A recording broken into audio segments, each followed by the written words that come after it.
पश्चिम बंगालच्या निवडणुकीनंतर मोठ्या प्रमाणावरती हिंसाचाराच्या घटना समोर येत आहेत। बंगालमधील मध्यमग्राम येथे भाजप नेते तसेच मुख्यमंत्री पदाचे प्रबळ दावेदार असलेल्या सुवेंदू अधिकारी यांचे स्वीय सहाय्यक चंद्रनाथ रथ यांची बुधवारी रात्री गोळ्या झाडून हत्या करण्यात आली आहे आणि यामुळे बंगालच्या निवडणुकीला रक्तरंजित कलंक लागला।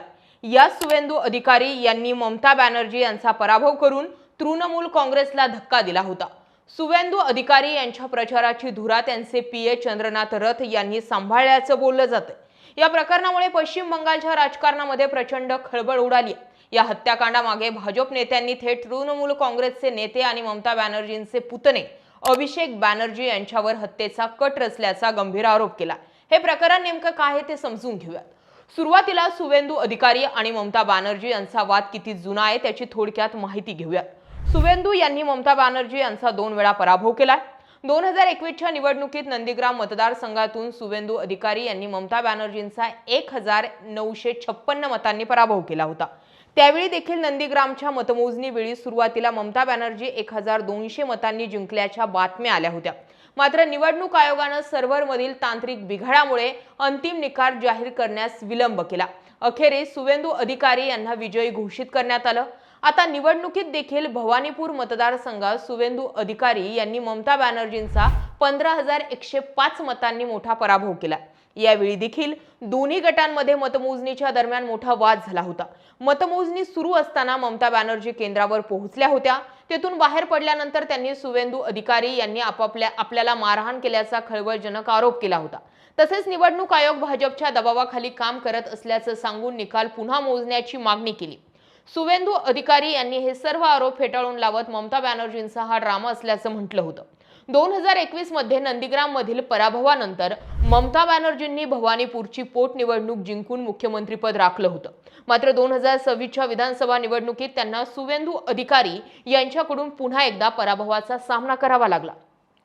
सुवेंदू यांच्या विजयामध्ये त्यांचे पीए चंद्रनाथ रथ यांचा मोठा वाटा असल्याचं म्हटलं जात होतं।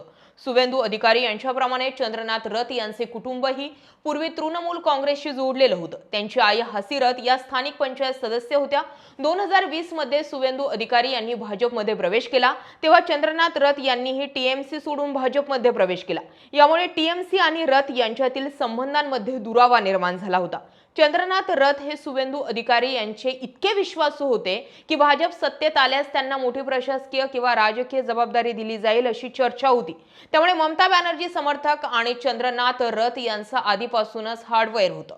त्यात ममता बॅनर्जी यांचा पराभव झाल्यामुळे काहीतरी अघटित होणार याची कुणकुण चंद्रनाथ रथ यांना लागली होती आणि जे नाही तेच झालं।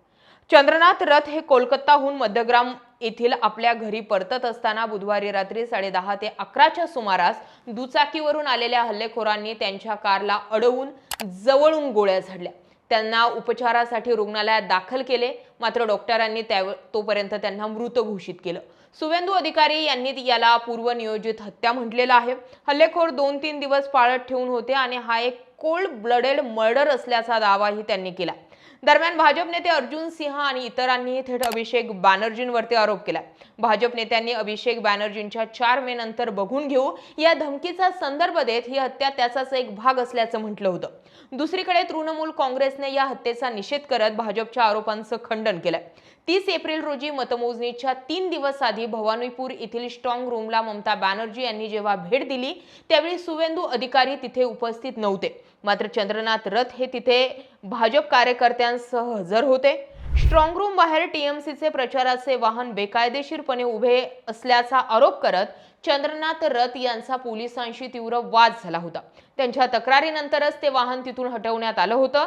तेव्हापासून दोन्ही पक्षांमधील वाद हा अधिक तीव्र झाला होता।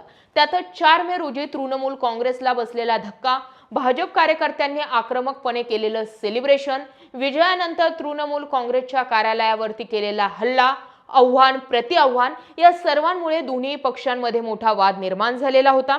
या राजकीय वादातूनच चंद्रनाथ रथ यांचं हत्याकांड घडल्याचं बोललं जातंय। 15 वर्षांची सत्ता एका झटक्यात हिरावल्या गेल्यामुळे तृणमूल काँग्रेसचे नेते मोठ्या प्रमाणावर आक्रमक झाले। दुसरीकडे पहिल्यांदा सत्ता मिळाल्यानं भाजप कार्यकर्त्यांमध्ये कमालीचा उत्साह होता. त्यामुळे येत्या काळामध्ये बंगालमधील कायदा आणि सुव्यवस्था टिकवण्याचे मोठे आव्हान हे प्रशासनासमोर असणार आहे, यामध्ये कुठलीही शंका नाहीये. मात्र पश्चिम बंगालच्या निवडणुकीमध्ये भाजप जिंकू किंवा मग तृणमूल काँग्रेस जिंकू, पण या ठिकाणी काही ना काही घडणार हे आधीच प्रचारातूनच दिसून येत होतं आणि घडलंही तसंच. ममता बॅनर्जींची सत्ता पलट होता लगेचच तृणमूल काँग्रेसच्या कार्यकर्त्यांनी त्या ठिकाणी अनेक ठिकाणी जाळपोळ, मारहाण आणि अनेक ठिकाणी मारझोड केल्याचे व्हिडिओ जे आहेत ते सोशल मीडियावर प्रचंड व्हायरल होतात. दरम्यान या ठिकाणी भाजपच्या अतिउत्साही कार्यकर्त्यांनी सुद्धा तितकं जोरदार सेलिब्रेशन करत खुनशी पद्धतीचे प्रचार केला किंवा खुनसी पद्धतीचा जल्लोष केला. त्यामुळे पश्चिम बंगाल सध्या पेटलेलं दिसतंय आणि आता सुवेंदू अधिकारी यांचे पीए यांची झालेली हत्या सांगते की पश्चिम बंगालमधील वातावरण किती भयानक आहे. या सगळ्या घडामोडींकडे तुम्ही कसं पाहता कमेंट सेक्शन मध्ये जरूर व्यक्त व्हा. जय महाराष्ट्र.